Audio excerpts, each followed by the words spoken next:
Bonjour mes amis, que Dieu vous bénisse tous. Et le Saint-Esprit, certainement, va vous toucher, va vous parler, va vous convaincre au sujet de sa sainte parole.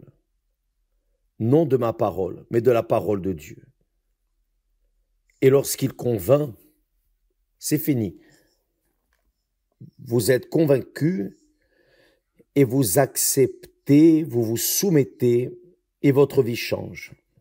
Nous avons parlé hier au sujet de la parole des pensées. Vous savez que, faites attention, lorsque nous avons parlé des pensées, nous sommes ce que nous pensons. Nous sommes ce que nous pensons, tout comme notre corps est le résultat. Vous êtes le résultat de ce que vous donnez à votre corps physique. Donc si vous mangez quelque chose qui ne fait pas de bien à votre corps va réagir immédiatement, notre corps. Ainsi est la pensée. Là où se font les pensées, votre vie est le résultat de ce que vous pensez, raisonnez. Le saviez-vous? Je ne suis pas psychologue,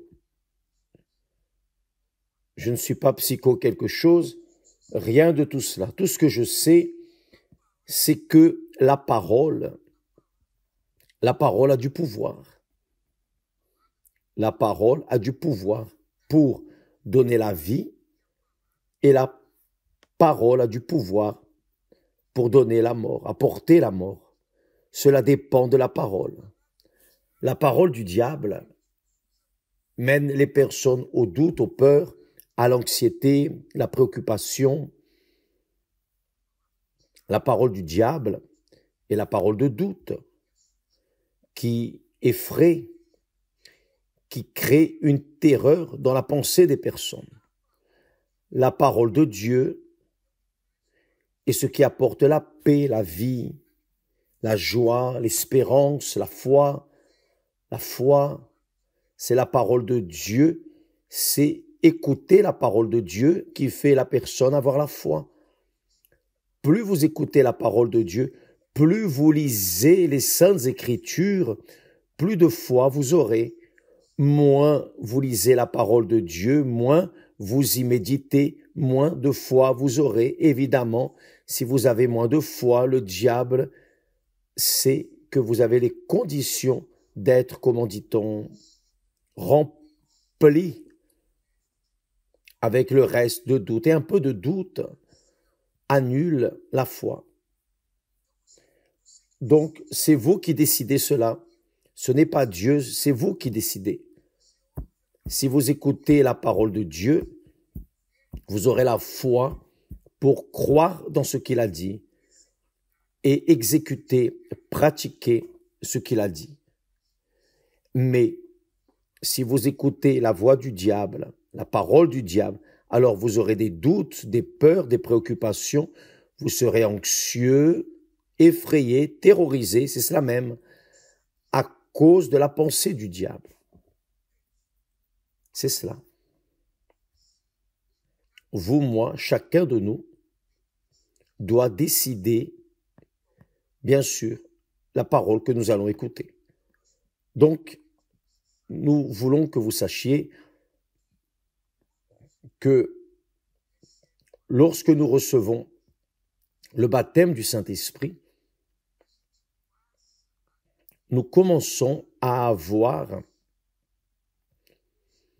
la pensée du Seigneur Jésus-Christ. C'est pour cela que nous insistons, vous devez recevoir le baptême du Saint-Esprit, vous devez être baptisé du Saint-Esprit. Et beaucoup de personnes mènent cette idée, cette pensée divine, cette proposition de Dieu. C'est Dieu qui nous donne le Saint-Esprit. Mais prennent ça dans la tentative. Je vais à l'église, je vais aller faire ceci, cela. Je vais me baptiser d'eau pour recevoir le baptême du Saint-Esprit. Et les personnes pensent que la chose est de n'importe quelle manière. Ce n'est pas comme ça, mes amis. Quand vous voulez quelque chose, quand nous voulons quelque chose, oui ou non, vous n'avez même pas besoin de croire en Dieu, d'être une personne religieuse, bonne ou charitable. Mais quand vous déterminez, quand vous voulez quelque chose, vous êtes cette personne qui restez, oui ou non. Car vous voulez, quand par exemple vous avez faim, vous voulez manger. Vous cherchez quelque chose à manger. Oui ou non? On va chercher quelque chose à manger pour rassasier notre faim. Si on a soif, on va faire n'importe quoi pour boire de l'eau ou boire quelque chose. Pourquoi? Car nous voulons, pour recevoir le baptême du Saint-Esprit, vous devez vouloir vraiment, vous devez avoir soif. Jésus a dit, celui qui a soif, vienne à moi. Si vous n'avez pas soif, vous n'allez pas à lui et n'allons pas à lui. Vous allez continuer à vivre mal dans ce monde. Donc, la parole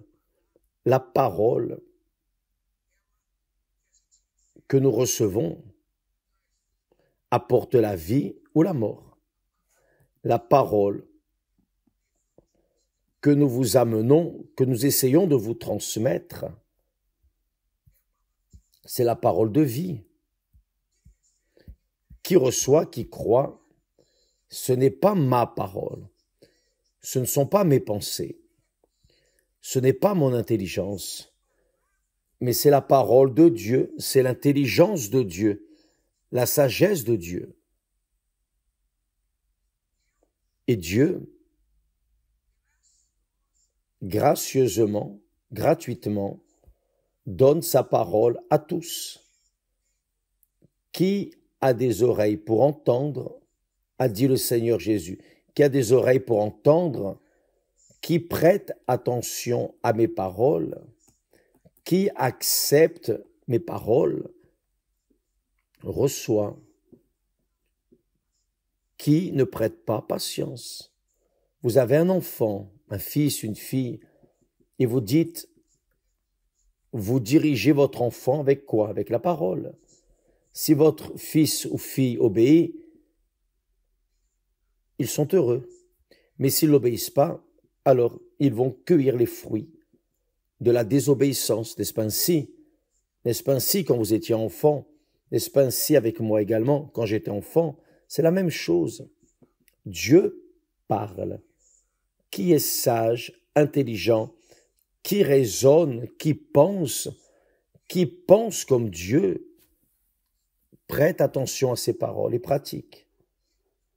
Et alors moissonne les fruits de l'obéissance.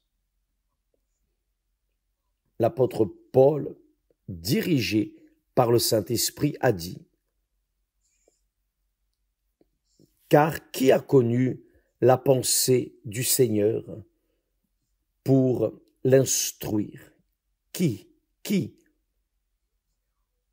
Dieu est auto-existant. Donc, qui lui a donné la sagesse? Personne, car il est auto-existant. Il est auto-existant. Il existait, il n'a pas de mère, il n'a pas de père. Il est Dieu, il est le commencement et la fin, l'alpha et l'oméga. Mais l'apôtre Paul dit, car, or nous avons la pensée de Christ.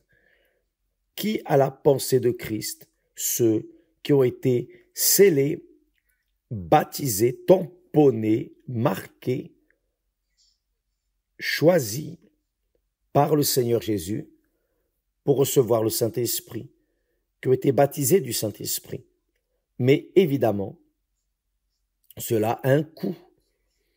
Pour recevoir le baptême du Saint-Esprit, avoir la pensée du Seigneur Jésus, vous devez payer le prix, vous devez sacrifier vos volontés, votre cœur.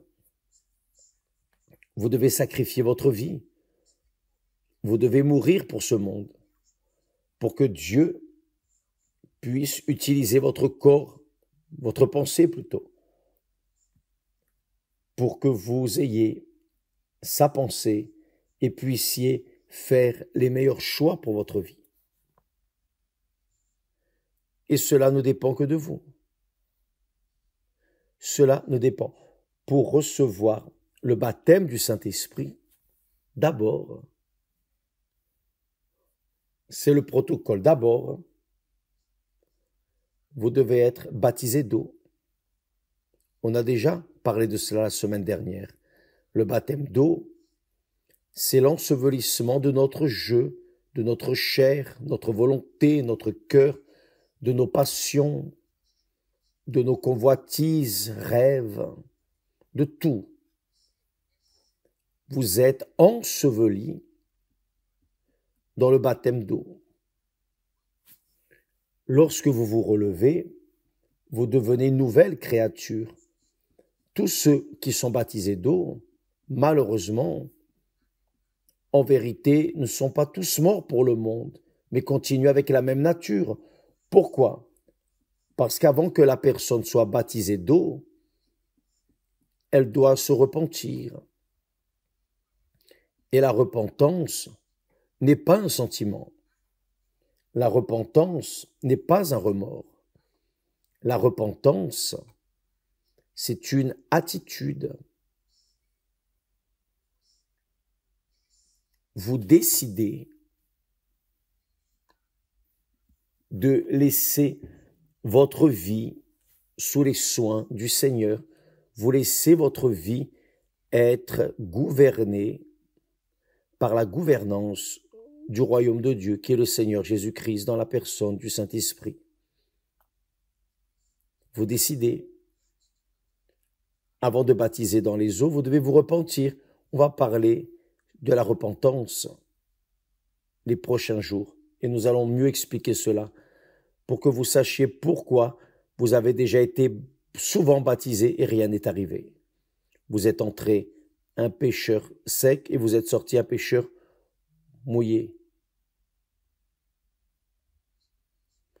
Mais il y a ce protocole, vous devez vous repentir de vos péchés, vous devez vous repentir de votre vie erronée, vous devez vous repentir du temps où vous avez servi votre chair et renié Jésus.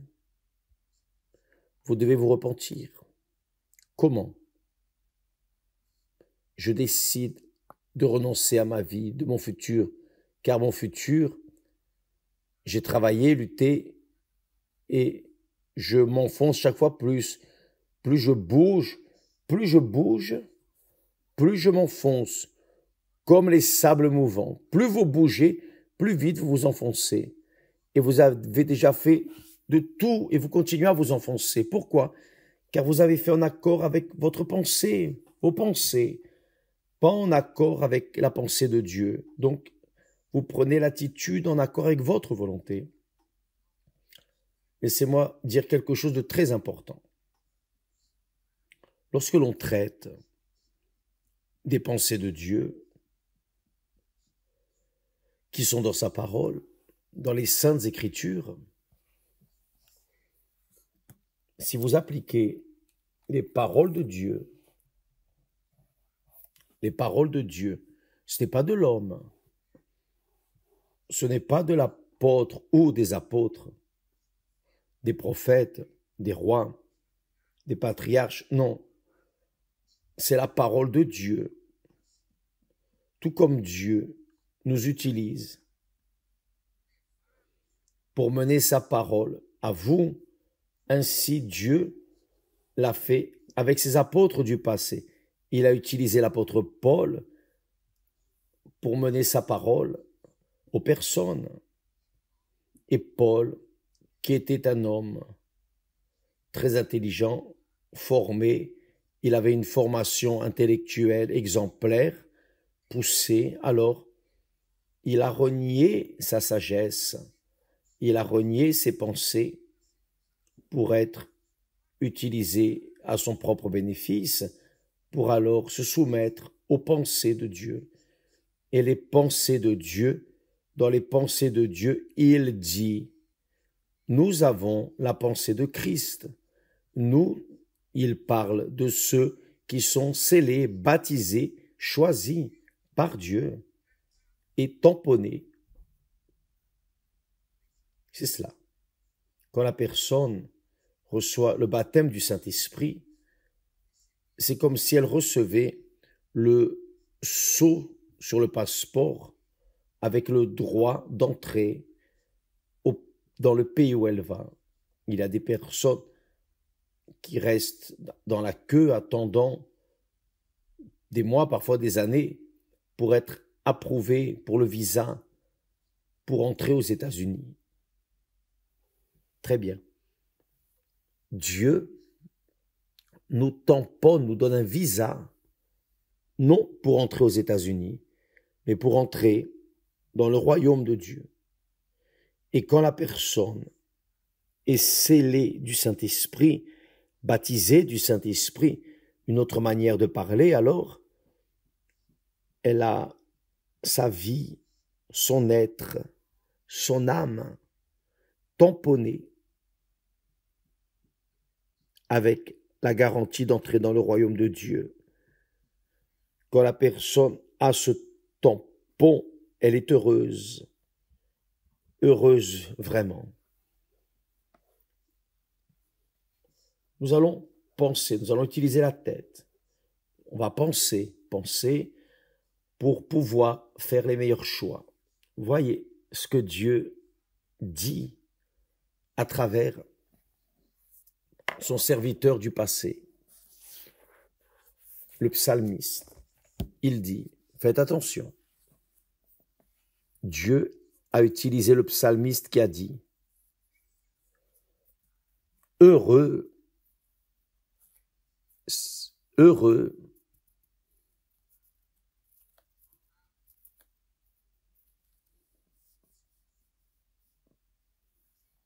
heureux tout homme qui craint l'Éternel, qui marche dans ses voies. Tu jouis alors du travail de tes mains. Tu es heureux. Tu prospères. Tu prospères. Ta femme est comme une vigne féconde dans l'intérieur de ta maison. Tes fils sont comme des plants d'olivier autour de la table.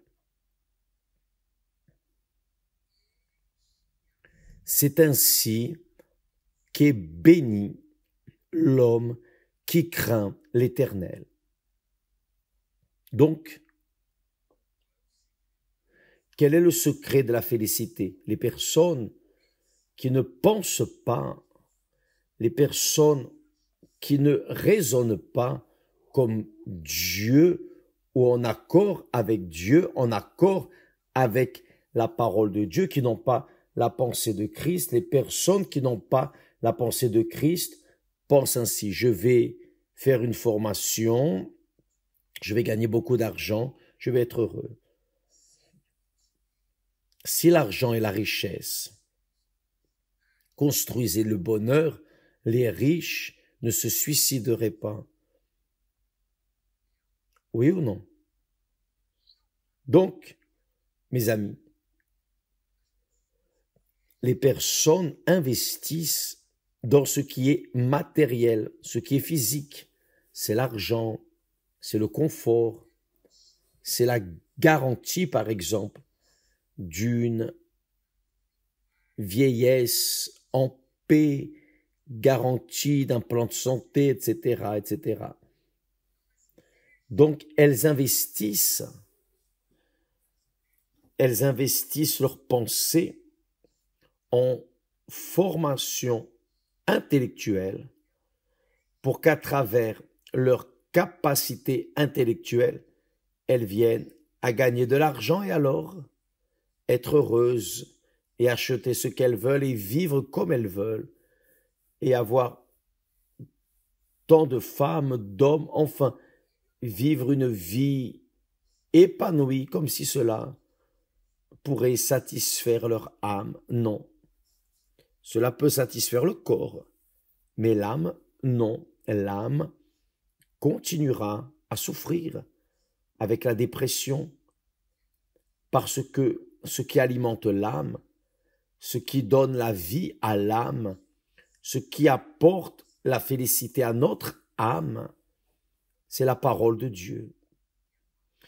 Car la parole donne la vie, tout comme la parole, dépendant d'où elle vient, dépendant de la source de la parole, elle apportera la vie ou la mort. Par exemple, la personne va avec une vie qui va très bien, très bien. Soudainement,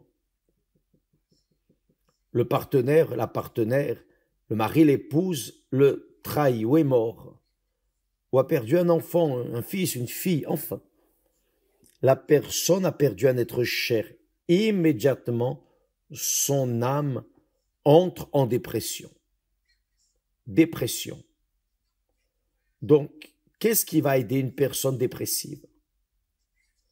Les médecins ne peuvent pas aider l'âme.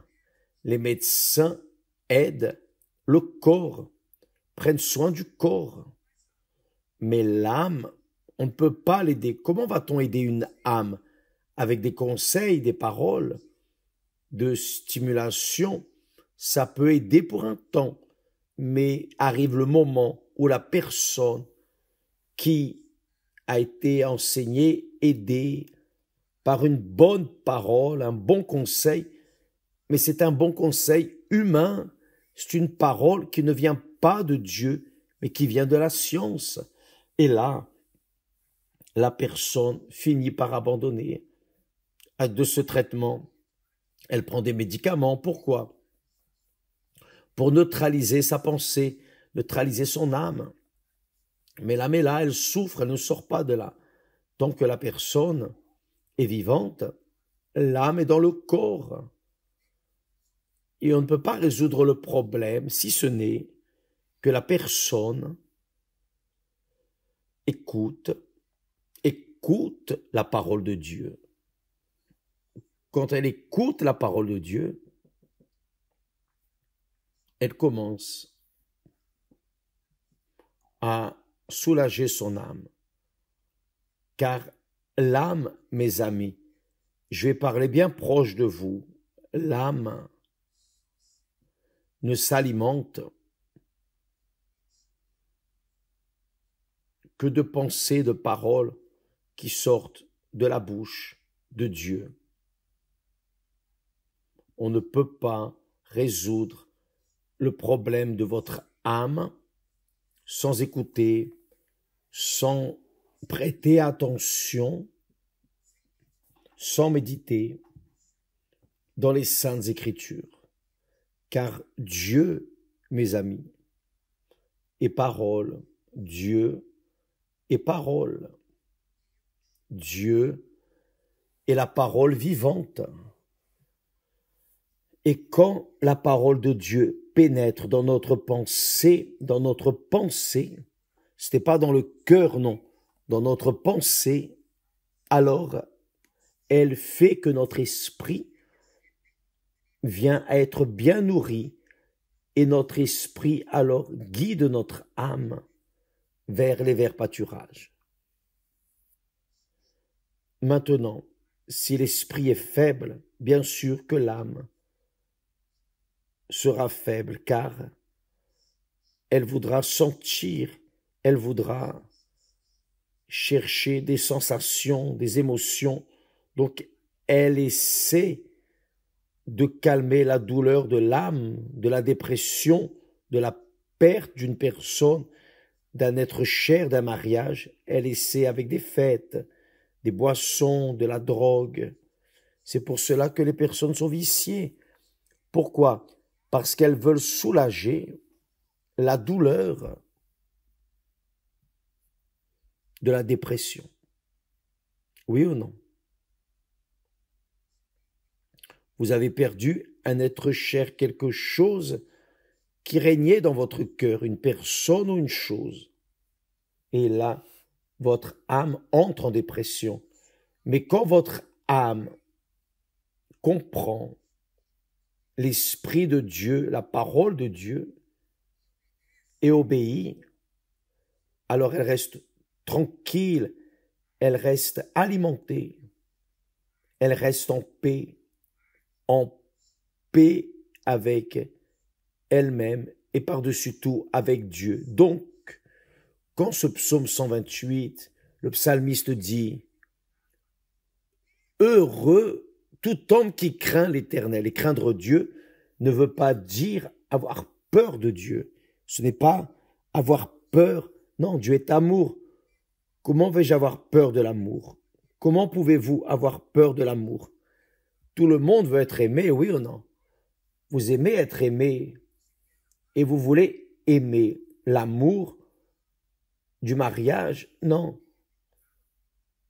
Heureux tout homme qui craint l'Éternel, c'est-à-dire celui qui respecte Dieu, qui le met comme le premier dans sa pensée.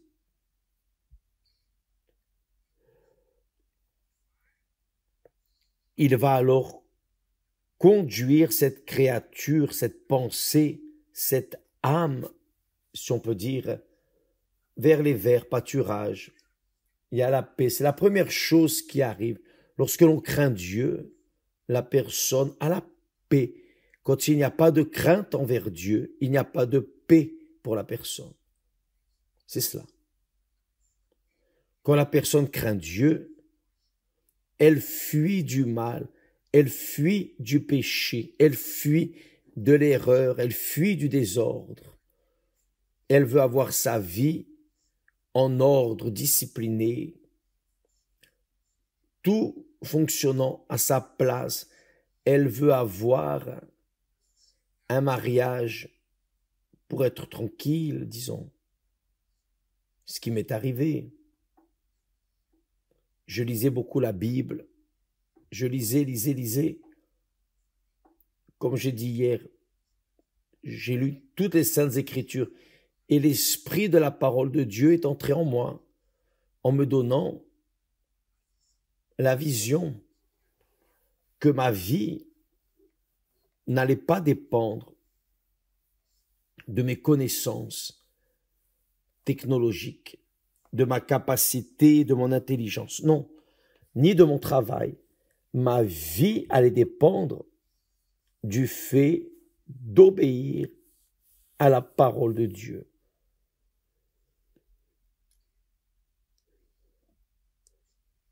Quand j'ai lutté, cherché et reçu l'Esprit de Dieu, j'ai commencé à avoir la pensée de notre Seigneur et Sauveur Jésus-Christ.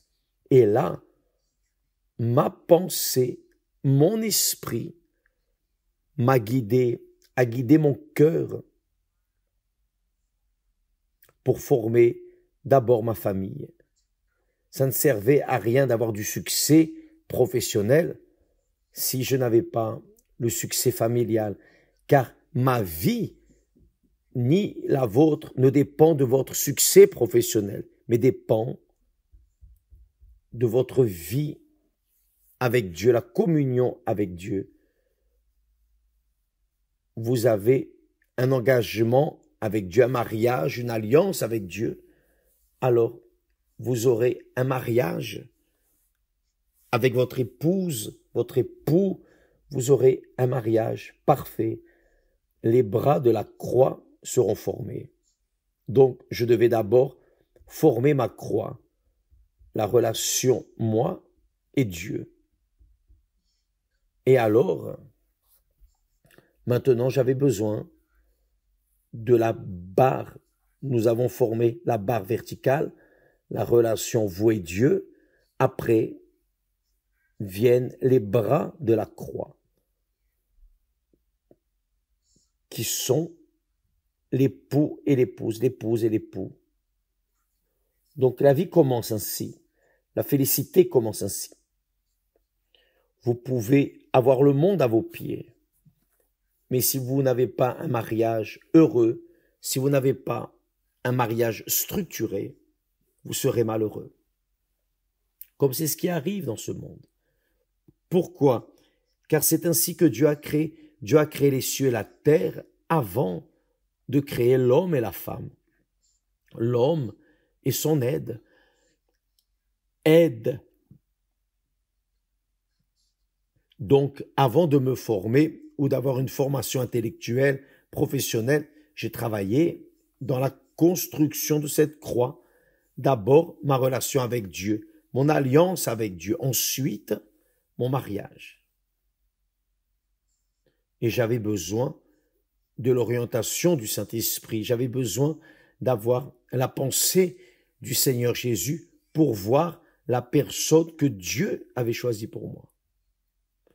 Et il m'a montré, la première chose que Dieu a fait, c'est de me montrer Esther. Et nous nous sommes mariés, nous avons été heureux, nous sommes heureux et nous serons heureux pour le reste de notre vie. Donc, nous avons une base, une fondation, une paix. Il y a la paix dans mon foyer. Il y a la paix. La paix. Et je peux vous parler de paix. Pourquoi? Parce que j'ai appris dans les Saintes Écritures que d'abord, Dieu a créé les cieux et la terre et ensuite, il a créé l'homme et son aide pour qu'ensemble, ils forment un seul corps et puissent engendrer, administrer toute la terre. Sauf qu'ils ont été idiots, car ils ont péché, ils ont désobéi. Et là est venu ce désordre que nous voyons, ce désordre. Une société désordonnée. Aujourd'hui, le correct est erroné et l'erroné est correct. C'est ça. Tout est changé. Mais qui obéit à la parole de Dieu, qui craint l'Éternel, écoute sa parole et obéit. Et alors moissonnera les fruits de cette obéissance. Sera heureux. C'est écrit ici. Heureux tout homme qui craint l'Éternel, qui écoute et obéit à sa parole, qui considère sa parole, qui marche dans ses voies. C'est ce que Jésus a dit. Cherchez premièrement le royaume de Dieu, la gouvernance du royaume de Dieu. Soumettez-vous à la gouvernance du royaume de Dieu et marchez dans la justice. Il dit cela.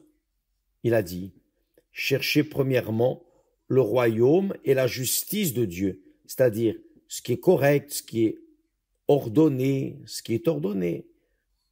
L'ordre et le progrès, c'est ce qui est écrit sur le drapeau. Mais peu considèrent cela. Donc, vous écoutez et vous obéissez et marchez dans la justice en accord avec la parole de Dieu. Vous vivez sur le chemin du bien, vous vivez en accord avec ce qui est écrit dans les Saintes Écritures. Alors, il dit, tu jouis alors du travail de tes mains. D'abord, vous craignez l'Éternel et marchez dans ses voies, en accord avec sa parole. Alors, ensuite, vous allez jouir du travail de vos mains. Tu es heureux et tu prospères. Tu prospères. Et là, il dit, ta femme, ton aide, est comme une vigne féconde dans l'intérieur de ta maison.